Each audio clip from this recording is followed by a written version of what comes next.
We saw an opening to release a feature that is a game changer. And it's not just ERPs. I'm joined by Tom and Ethan from Amla Commerce with their flagship product, also known as Znode. Together, they are redefining how we buy and sell. We talk in this episode about the power of the Znode ecosystem, how their platform is changing the game for complex products, and the one thing you must get right to survive in the B2B market today. If you want to future-proof your business, you need to listen to this. Hope you enjoy it. All right, so we're going to talk about an announcement today that you guys made at Znode, Amla. But before we do, Tom, I want to direct this to you. Why are integrations still one of the hardest problems that manufacturers and distributors actually face in B2B commerce? Yeah, good question. There's a bunch of reasons. Sometimes first of all, it's the highest risk point in most projects, right? I mean, it's where a lot of money's spent, a lot of risk if the integration fails. Some of the other reasons that we hear is also some of the ERPs that manufacturers and distributors are running are still very dated. So getting information in and out of them is difficult. And then obviously there's a lot of M&A work going on in manufacturing and distribution. And so sometimes it's not one ERP, it's 2 or 3 ERPs, right? And then you have to orchestrate the data to the correct ERP, et cetera. So there's a bunch of reasons that integrations are difficult. From what you're seeing in the market, what's changed in the last few years that you guys felt like making this enhancement that we'll talk about was necessary now? Versus later? I think what we saw was just an opening in the market. There's some ERPs have their own e-commerce platform that's fairly easy to integrate, but typically those e-commerce platforms that are owned by ERPs have very limited functionality. And as more and more revenue is driven online, as companies maybe go through M&A and they have multiple ERPs, suddenly you have some limitations for growth. So then they look to a best-of-breed platform like Znode, and the other best-of-breed platforms, to our knowledge, don't have an easy way to connect to those ERPs. You know this, Justin, a lot of the e-commerce platforms in the market were originally built for B2C, which didn't have to exchange a lot of data with ERPs. But the reality is you do have to exchange a lot of data with ERPs. It's the heart of every manufacturer, distributor, or sometimes multiple hearts. And so we saw an opening to really release a feature that is a game changer, in our opinion. And it's not just ERPs. It's bringing together information from PIMs, WMS systems, CRMs, any system. It just so happens that ERPs seem to be the core reason behind the integration, but it can manage data from and exchange data with any other third-party system, so long as that data can be exposed fairly easily. Ethan, a question for you. I think when most people think about integration, they kind of think of one of two things. They think of like custom code, or they think about out of the box. You have all these quote unquote out of the box connectors that never really are out of the box, but it's good marketing speak to talk about out of the box connectors. What are customers like? What are customers usually reacting to when they hear, integration, custom code out of the box? Yeah, I think it spans the gamut, right? In B2B, you've got a number of really unique use cases. We're never going to entirely get away from the need for custom code. And that might be because the third-party system and the e-commerce platform are being customized to handle certain workflows, business rules, contractual relationships. There's myriad, there's so much complexity in that space. Our goal with Commerce Connector was just to create tremendous flexibility and put as much configurability in it as possible. So yeah, going as far, Justin, as you're alluding to, these out-of-the-box connectors. We have a library of those. We're excited next year to expand those. We're going to be looking for opportunities, major ERPs, but as Tom mentioned, any number of other types of systems that you have to connect your e-commerce platform to. We want Znode to be able to do that and make that as easy as possible.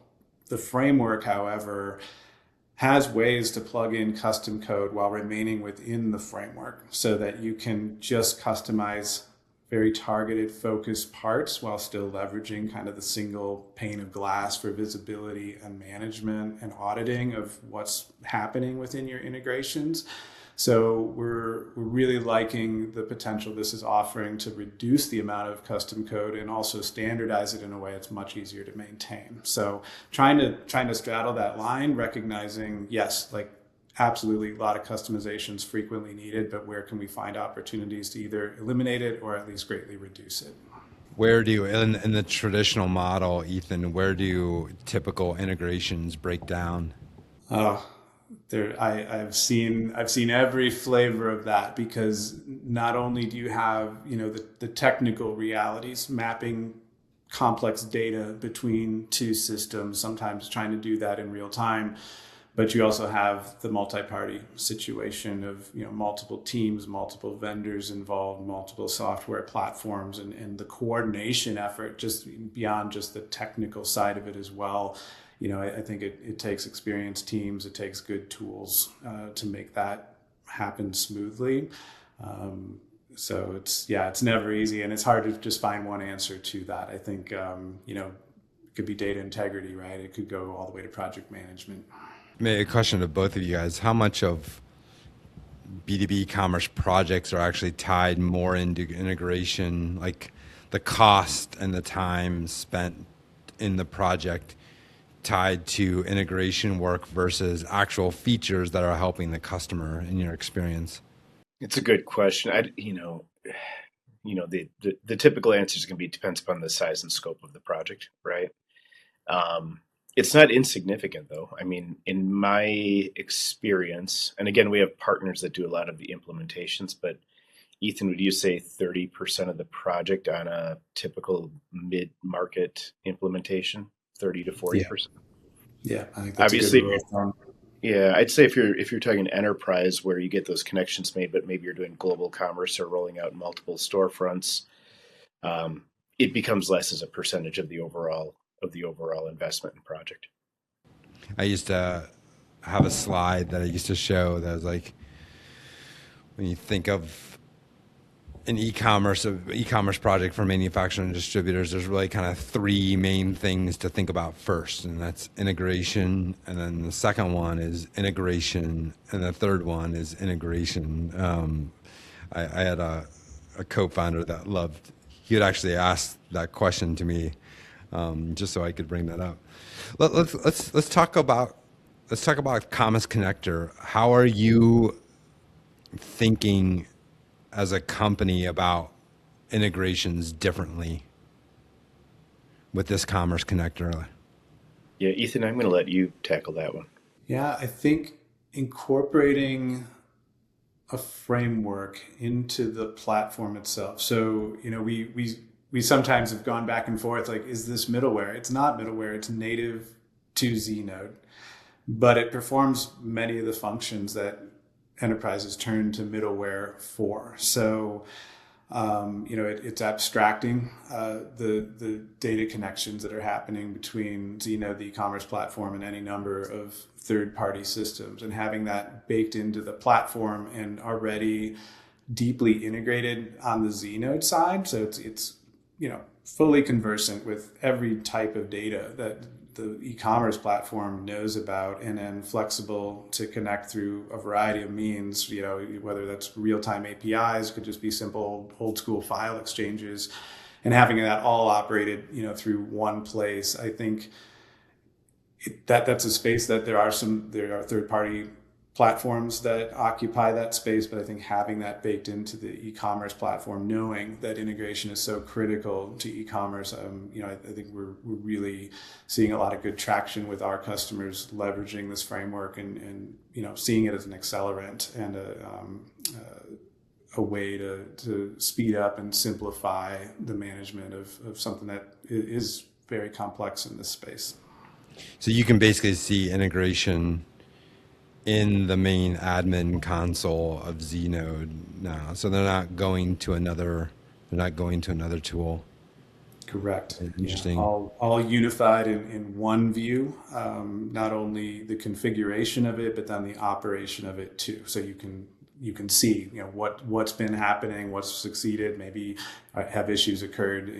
It's really easy to kind of at a glance understand the scale of the integrations you have in place, as well as how they're functioning.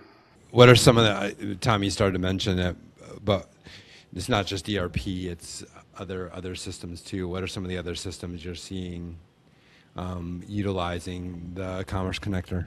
Yeah, well, good questions.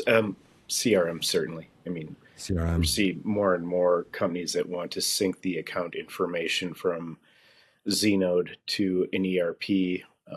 Obviously, when a shopping cart is open, create an opportunity in the ERP or in the CRM, have their sales reps be aware of that, follow up, and bring traditional offline sales together with the digital experience. PIM is another one. The ability to grab product information and bring it into Znode. Obviously, there is a PIM at the core of Znode, but obviously you still have typically operational one or many PIMs, again, depending on the size of the customer, where they want to have a source of truth and bring that information into Znode. Those are probably the top two. Still have WMS. Some of these companies have so many different systems. WMS is another one that's pretty popular that we run into. I mean, commerce really is the intersection of customer data, right? Product data, and then transactional data in the ERP. So it makes sense. Do you see customers going the other way? I heard you say talking about creating opportunities or deals into the CRM. Do you see them bringing in data from the CRM to aid in the knowledge of who that customer is and what they've done? They can. Typically, if they're going to bring that in, it would obviously be in maybe a portal setting that just the salespeople live in and exchange data back and forth that way. One of the features of Znode, or one of the heads that we offer, if you will, is a portal like a single pane of glass, and different roles can see different data. In that case, the sales role may want to expose data from the CRM directly in their role. Absolutely. And that's really built. I mean, a lot of sales reps use that tool, right? Ethan, I saw references to, you guys call it data exchanges. Can you talk about what data exchanges are? Yeah, I think at its simplest, a data exchange it defines a single exchange of data. So I think the title kind of says it all a little bit, between two endpoints. So, whether that's information coming into the e-commerce platform from a ERP or other system, or vice versa, right? From in the other direction. So the data exchange defines the frequency that which that data is going to be passed, and that could include real time. It could just include on demand. Maybe I just want to run this once, do an import as I'm onboarding a new customer group or a new account. It also has all the authentication and configuration information for both endpoints involved in that exchange, and then it has a mapping. Right, you've got different definitions for data on both sides, even if you're talking about something as seemingly simple as a product, right? And the labels of those fields are different, so then it also defines the mapping of saying, hey, in FSC, we've got these 10 fields. I want to move them into Znode and map them into these places within the Znode PIM, for instance. So all of that is encapsulated within a data exchange, and you can have any number of those data exchanges, and you can actually have multiple schedules for a data exchange, and different subsets of data that can be moving between different systems, but exchanging that same type of data. If that makes sense. Is this best right now for specific ERPs, or is it pretty agnostic on the different It's ERPs? agnostic, and I think our opportunity in the future is to dig in deeper into specific, knowing like, hey, this is a really common system being used by a certain industry or customer segment, that we see a lot of greenfields ahead in terms of, going further and defining maybe pre-built configurations or at least accelerators that say like, hey, we've kind of figured out a lot of the common use cases. It's still just sort of configuration, maybe a little bit of custom code, but you can just sort of activate it and or take it and customize it to get you that much further. I'll jump into that too, Justin. As you know, as a product company, one of the things that we have to look at is we built the Commerce Connector to be universal. When it comes to pre-built into a specific ERP, a lot of times that has to do with how the ERP ecosystem works. So some ERPs are very partner friendly and some are very, very closed off. We built a framework to work with the closed off ones, but the ones that are very partner friendly, for example, we're in the Microsoft app system, the Infor Marketplace, I think a couple other ones that I can't name that we're about to get into their marketplaces. Those are much easier to work with than some of the ERPs that are more closed off in how they approach partnerships.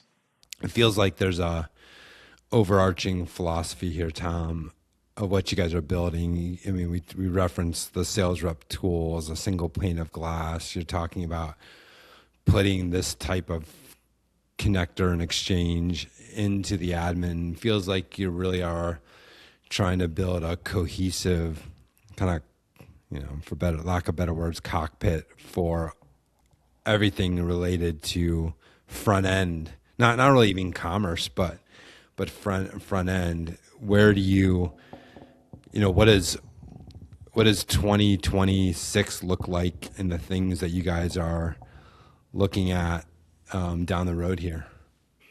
In 2026, for us, so we just released our latest version of the product, which is completely cloud-based, distributed SaaS. I would say When was that? When was that? that was released in September at our customer event called Grow. And when was the Commerce Connector released? I know we're not Commerce Connector was released shortly afterwards. It was shortly announced at after. Grow, So it released was in the right last after. quarter. Yeah. And so for us, 2026 is really about execution, partner enablement, customer enablement. But the reality is, in the last year and a half, we've released so many features that at this point, it's about continuing to let the product mature and focus on execution in the short term. Of course, we're going to have some smaller releases throughout the year, but it really is about maturity and execution.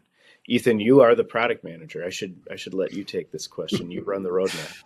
Yeah, we're deep into conversations right now, dreaming about all the things 2026 is going to be. So it's an exciting time, and it's an exciting time to be like on the team and having joined the team. But Justin, yeah, like I think Tom's right. We've got a really strong foundation. Certainly there's no end of smart improvements to make. Even within like just a feature like the Commerce Connector, like we're mapping out tools that are going to help it scale, especially for like particularly large implementations. Lots of integrations, lots of orchestration. Creating even better visibility than what it offers today. So I think that every part of it can keep growing, but we've got a lot of customers already that are on prior versions of Znode, and they're excited. They're feeling some excitement around the new version and some of the new features that are available in it. And so, getting them onboarded smoothly and adopting the new platform is just going to fuel their success and ours. So we're excited about that. Certainly, like everyone else, we're looking into AI applications as well. We teased a lot at that Grow event that Tom just mentioned, and customers are super excited and have been asking us a lot of questions like, "Hey, when's this going to be available?" It's like, well, you have to get to 10, but also like we have a lot to follow through on that. So we're excited about agentic e-commerce and some built-in capabilities as well for both buyers on the storefronts, but also the customers that are using our tool and trying to finding ways to make them more efficient, more successful in using Znode. Ethan, while I have you, I think in general when people hear about features, sometimes almost be a negative thing because you think about like, okay, how do I take advantage of those features? How do I incorporate them into an existing e-commerce flow that we have working, right? So they start thinking about upgrades and they start thinking about how are the upgrades going to affect this stuff that I've done. And you guys have done a lot of work on architecture over the last year. Tom mentioned the kind of cloud SaaS platform. Can you talk a little bit about why that's so unique? And because it's not cloud, it's not SaaS. There's a mixture there that you guys have intentionally made some choices around. So the what we've basically done is um, we have created distributed SaaS. Mm. And I'm going to make some distinctions on this. So traditional SaaS, like some of the big B2C platforms, basically the data is segregated, still shared in the same database.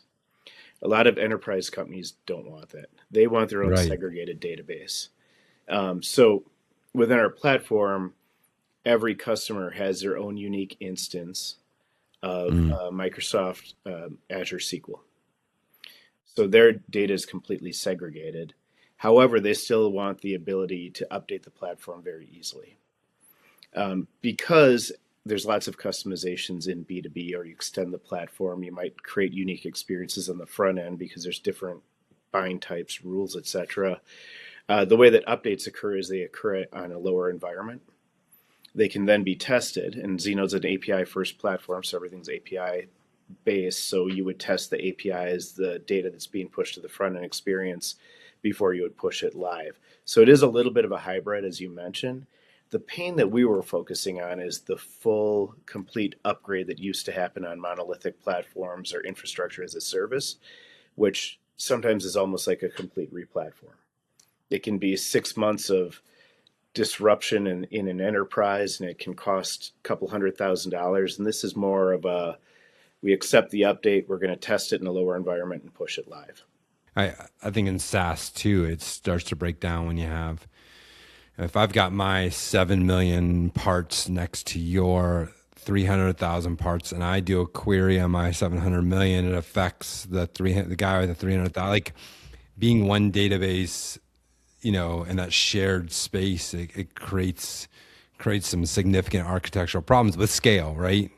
And so what I love about this is you guys have really made some pretty amazing architecture choices to have the best of both worlds, shared feature sets, yet segregated when segregation when it makes sense. And you guys, I'm sure, can continue making those decisions about which things you put in the segregated versus which things you put in SaaS. Pretty amazing. All right, so if I'm a distributor, I'm a manufacturer listening to this, when does it make sense? Like what type of company do I need to be that makes sense to be reaching out to a company like Znode? Yeah. There's really what I would say is three ideal customer profiles that we typically are talking to. One is it's a set of companies or a set of categories where they don't even talk about e-commerce. They talk about programs and formularies. So that could be anything from a promotional products supplier or distributor that needs to stand up 300 stores, and each store has its own unique theme, its own unique URL, its own unique data structure, a catalog, maybe multiple catalogs on that store depending upon the the profile of the person that's logging in. So you see that again a lot. Uniforms is another category where we see that type of business model. You also see it a lot in healthcare distribution, food, go down the list. People talk about formularies and programs. They don't talk about e-commerce. E-commerce is simply a way that they serve up the buying experience. The second would be just, I would say, mid-market to enterprise distribution. We have a number of, say, $500 million companies plus in electrical, HVAC, plumbing that are moving onto Znode for a bunch of reasons. We even have a smaller distributor that does government contracts that came to us this year. They have a catalog of about 5 million SKUs, and they were working with another ERP specific platform ERP had lag problems because of the size of the catalog and the number of calls to the ERP, and they moved everything onto Znode, and they've grown fivefold. So when a distributor is hitting limits and has performance issues, is a good time to connect with us. And that goes across many categories, but I mentioned some of the HVAC, electrical, plumbing, industrial. And then without going too deep into it, we're working with a lot of manufacturers. From what we've seen, manufacturers are behind the times when it comes to e-commerce. A lot of them have traditionally said, well, why do I need e-commerce? I have distributors, but now they're realizing, well, I can enable my distributors. I can even maybe let my distributors stand up their own store and inherit their data from Znode. Maybe they're running global catalogs to even just expose their products from an SEO standpoint. So I could go down the list, but a good portion of the companies we're working with right now are manufacturers that are trying to use e-commerce to grow quickly, open new markets, and enable their dealers or their distributors. I think there's a couple of things in there from what I know about you guys. I mean, you talk in that first use case, uniforms and lots of sites. You guys uniquely are known for being multi-store, which fits really into the last category too, of manufacturing. If I have lots of brands, if I'm manufacturing, if I have lots of brands, you guys being multi-store, again, shared, that same philosophy we talked about earlier, having shared things and non-shared things. You guys uniquely are positioned for that. And then that middle one of distribution, this ERP connector, is a significant part of that. You have to show live inventory on the site, show live pricing. Doing that manually is pretty painful. The one thing I want to close on, Tom, maybe for you is, you started the conversation talking about how a lot of people have these legacy ERPs that are really hard to integrate with. And we're also watching a number of companies upgrade, Tom, or choose new, or there's a lot of one ERP initiatives going on. I was just with a customer yesterday with a one ERP initiative going on where they're, combining a bunch of ERPs. Through acquisition, they just have 10 ERPs that are combining down to one. That brings up a decent problem though when you're thinking about e-commerce, because if you've done kind of legacy hard-coded integrations directly with API like you should, but now those API integrations are kind of scattered throughout the e-commerce platform. It's really hard to rip and replace that, especially as you're going from one to another. Talk about how a connector helps in those situations. Absolutely. I mean, that is the beauty of the connector, is that at that point when you start to pare down the number of ERPs you're connecting to, and all of that custom code that existed doesn't need to exist anymore with Znode. With the Commerce connector, you can simply say, we've deprecated ERP number 10. We've rolled it into the new ERP number 1. Let's point Znode to number 1 for those data exchanges. And it's probably more complex than the way I just stated, but hopefully ERP number 1 is a contemporary platform, API first, and that does make it even faster and easier to integrate. Amazing. Ethan, Tom, appreciate your time and being on. And I think we're going to chat soon about some of your guys' thoughts and what you guys are doing related to AI and agentic AI. So look forward to that conversation. Appreciate you being on. Thank you, Justin. Appreciate it. Manufacturers, distributors, leaders in the zone. If you're building B2B, this the podcast throne. The industry's heartbeat, we're setting the tone. Turn insights to actions, it's how empires are grown. We're talking change management, breaking resistance. Strategies so sharp, they redefine persistence. Customer adoption, it's more than retention. It's building a movement, commanding attention. It's the B2B e-commerce show, where the vision is clear and the strategies glow. From the top of the globe, we're the pros who know. Turn the volume up loud, it's time to grow. We bring news, big topics, insights to spark. From the boardroom's glow to the warehouse dark. Digital transformations, the path we're paving. Helping you lead through the change you're facing. This is more than a podcast, it's the industry's voice. Giving you the tools to make the right choice. No fluff, just facts, no hype, just action. The show where solutions are more than a fraction. It's B2B e-commerce show, where the vision is clear and the strategies glow from the top of the globe, where the pros who know turn the volume up loud, it's time to grow. This is your guide to the digital race. Practical advice, no time to waste. So tune in, gear up, and let's own the space. It's the B2B e-commerce show, the industry's base.